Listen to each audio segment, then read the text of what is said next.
I've been working in the tax industry for nearly 40 years, so you know you can trust me. I'm Mark Steber, Jackson Hewitt's Chief Tax Officer, and I'm going to share the top things that seniors and retirees need to know before they file their taxes this year. First, there's a brand new tax deduction for those who are age 65 and older, who can claim an additional deduction of $6,000 if single or $12,000 if married filing jointly. And this deduction is separate from the current additional standard deduction for seniors.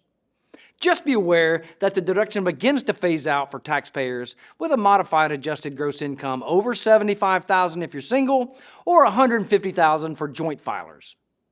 Also, this deduction is for anyone who is 65 or older as of December 31st midnight, and for taxpayers who either itemize or take the standard deduction. Again, this new deduction is in addition to the already increased standard deduction that seniors 65 and older already qualify for. And finally, to be clear, you do not have to be receiving Social Security benefits to qualify for this new deduction. What is the 2025 standard deduction for seniors? Well, the 2025 tax year standard deduction for senior taxpayers is increased by $2,000 if you're single or head of household. And if you're married filing separate, qualified surviving spouse, or married filing jointly, and you or your spouse is 65 or older, you may increase your standard deduction by $1,600. And if both you and your spouse are 65 or older, you may increase your standard deduction by $3,200. Next, I want to remind seniors that the IRS allows you to deduct qualified, unreimbursed medical and dental care expenses that exceed 7.5% of your adjusted gross income. These deductions might include unreimbursed purchases for treatments or surgeries, preventive care, and visits to the doctor. And before I let you go, here are 4 myths I want to debunk. That once someone reaches a certain age, they're no longer required to file a tax return. That's false.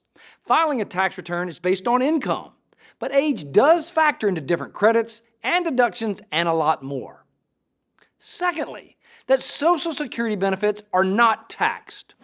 False. Under current tax law, Social Security is still considered taxable income.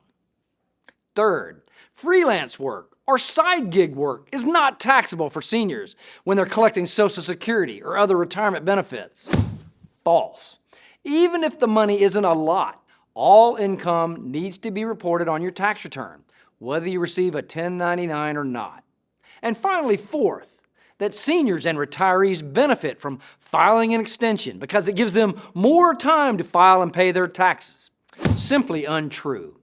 Everyone, regardless of age or income level, should file their tax return as soon as they can. And don't forget, any balance due must be paid by the tax day deadline, typically April 15th at midnight, or penalties and interest can accrue. If you do file an extension, it is only more time to file the paperwork, not more time to pay the amount due. And honestly, it's unlikely most people even need to file an extension these days. There are many things taxpayers should be aware of before they file their tax return.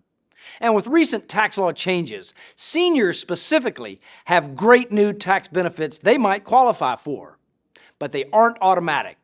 The IRS won't just give someone a bigger tax refund if they missed claiming the credit or a deduction.